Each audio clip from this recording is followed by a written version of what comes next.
बोईसर तारापूर जवळ असलेल्या कुडण या गावातील तलावातील हजारो मासे मृत झाल्याचे काल सकाळी आढळून आले आहे।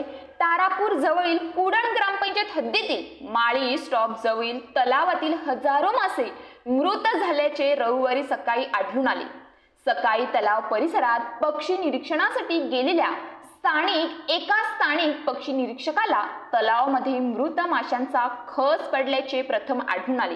या परिसरात औद्योगिक सांडपाणी नसताना तलावातील हजारो माशांचा मृत्यू नेमका कोणत्या कारणामुळे झाला हे अस्पष्ट आहे। या प्रकरणी महाराष्ट्र प्रदूषण नियंत्रण मंडळाच्या तारापूर कार्यालयातील क्षेत्रीय अधिकारी यांचे प्रतिनिधी यांनी घटनास्थळी भेट देऊन मृत मासे आणि तलावातील पाण्याचे नमुने तपासणीसाठी गोळा केले आहेत।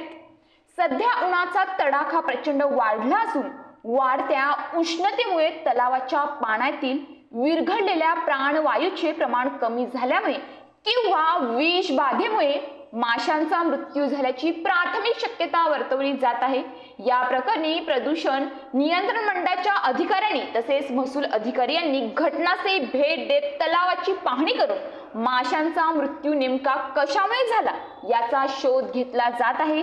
मृत माशांना स्थानिक भाषेत खवल्या असे संबोधले जात असून अशा माशांचा कुडण तलावाच्या किनाऱ्यावर खच पडल्याचे दिसून आले आहे।